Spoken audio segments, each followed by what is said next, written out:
ಈ ಜಾಗ ನಾವು ಹಂಪಿಯಿಂದ ಕಮಲಾಪುರದಿಂದ ಗಂಗಾವತಿಗೆ ಹೋಗ್ತಾ ದಾರಿಯಲ್ಲಿ ಮಾಲ್ಯವಂತ ರಘುನಾಥ ದೇವಸ್ಥಾನ ಸಿಗುತ್ತೆ.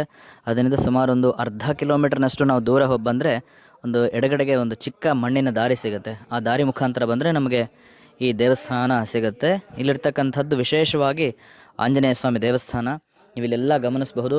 ಇದೆಲ್ಲ ಆಗಿನ ಕಾಲದಲ್ಲಿ ಸಾಧು ಸಂತರು ಅನುಷ್ಠಾನಕ್ಕೆ ಜಪಕ್ಕೆ ಅಂತ ಮಾಡ್ಕೊಂಡಿರ್ತಕ್ಕಂತಹ ಒಂದು ವಿಶೇಷವಾದ ಗುಹಾರೂಪಗಳಲ್ಲಿ ಎಲ್ಲೆಲ್ಲಿ ಕಲ್ಲು ಬಂಡೆಗಳಿದೆ ಅದಕ್ಕೆ ಸುತ್ತಮುತ್ತಲು ಅವರು ಗೋಡೆಗಳನ್ನು ನಿರ್ಮಾಣ ಮಾಡಿಕೊಂಡು ಇಲ್ಲಿ ಅನುಷ್ಠಾನಕ್ಕೆ ಜಪಗಳಿಗೆ ಅಂತ ಮಾಡ್ಕೊಂಡಿರ್ತಕ್ಕಂತಹ ವಿಶೇಷವಾದ ಪ್ರಶಾಂತವಾದ ಜಾಗದಲ್ಲಿ ನಾವಿವತ್ತು ಬಂದಿದ್ದೀವಿ.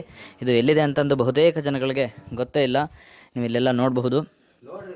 ಇಲ್ಲಿ ಕೂಡ ಇಲ್ಲಿ ಜಪಕ್ಕೆ ಅಂತ ಮಾಡ್ಕೊಂಡಿದ್ದಾರೆ.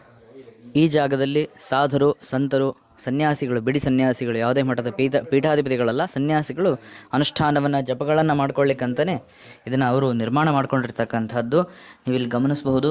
ಚಿಕ್ಕ ಚಿಕ್ಕ ರೂಮ್ಗಳು, ಯಾವುದೇ ರೀತಿ ದೊಡ್ಡ ಆಡಂಬರ ಇಲ್ಲದೇ ಇರತಕ್ಕಂತಹ ಚಿಕ್ಕ ಚಿಕ್ಕ ರೂಮ್ಗಳನ್ನು ಅವರು ನಿರ್ಮಾಣ ಮಾಡ್ಕೊಂಡಿದ್ದಾರೆ.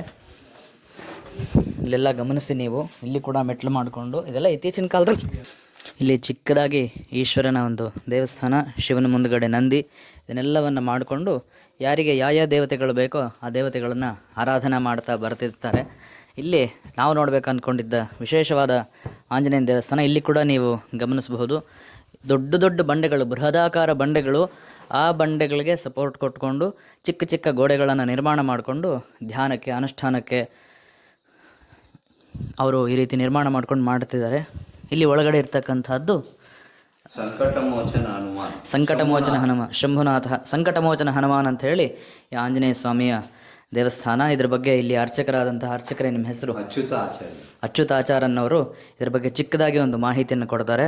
ಬನ್ನಿ ನೋಡಿ. ಈ ಹನುಮಂತ ದೇವರಿಗೆ ಪಾದನ ಕೆಳಗಡೆ ಇಟ್ಟೇ ಇದೆಯಲ್ಲ, ಕೆಳಗಡೆನೂ ಗಬಿ ಇದೆ, ಮೇಲೇನೂ ಗಬಿ ಇದೆ, ಈ ಥರ ಇದೆ. ಆಮೇಲೆ ಬಾಲ ನೋಡಿ ಸುತ್ತಕೊಂಡಿದೆ, ಈ ಥರ ಎಲ್ಲ ನೋಡಿ ಯಾವ ಥರ ಇದೆ. ಆನಂತರ ಇಲ್ಲಿ ಅದು ಕಪಿಗಳದು ನೋಡ್ರಿ ಯಾವ ರೀತಿ ಕೊಟ್ಟಿದ್ದಾರೆ. ಒಂದು ವಿಸ್ಮಯಾಗಿ ನೋಡ್ತಾ ಇದೆ, ಇನ್ನೊಂದು ಬಂದು ತಲೆ ತಗ್ಸಿದೆ. ಅದೆಲ್ಲ ನೋಡ್ರಿ ಎಲ್ಲ ವಿಶೇಷ. ಇದು ನಾಮಗಳು. ಇಲ್ಲಿ ನೋಡಿ, ದೇವಸ್ಥಾನ ನಿರ್ಮಾಣ ಮಾಡ್ತಕ್ಕಂಥದ್ದೇ ದೊಡ್ಡ ಕಷ್ಟದ ಕೆಲಸ. ಅಂಥದ್ರಲ್ಲೂ ಕೂಡ ಆಗಿನ ಬಹುತೇಕ ನನಗನ್ಸಿದ ಮಟ್ಟಿಗೆ ಇದು ವಿಜಯನಗರಕ್ಕಿಂತ ಪೂರ್ವದ್ದಿರಬಹುದು. ಯಾಕಂದರೆ ನೀವು ಇಲ್ಲಿ ಗಮನಿಸಿ, ದೊಡ್ಡ ದೊಡ್ಡ ಬಂಡೆಗಳನ್ನೇ ಅವ್ರು ಕೆತ್ತಿಬಿಟ್ಟು ಆ ಬಂಡೆ ಭಾಗಗಳನ್ನೇ ಕಂಬಗಳನ್ನು ಮಾಡಿಬಿಟ್ಟು ಇಲ್ಲಿ ನಿರ್ಮಾಣ ಮಾಡಿ ಈ ದೇವಸ್ಥಾನವನ್ನು ನಿರ್ಮಾಣ ಮಾಡಿದ್ದಾರೆ.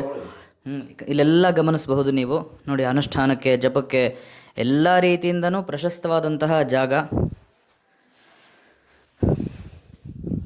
ಆಂಜನೇಯನ ದರ್ಶನಕ್ಕೆ ಮಾಡಿ ಈ ಜಾಗಕ್ಕೆ ಬಂದಾಗ 10 ನಿಮಿಷ ಯಾರ್ಯಾರು ನೋಡಿಲ್ಲ ನನ್ನ ಚಾನಲಲ್ಲಿ ನೋಡಿ. ಧನ್ಯವಾದ.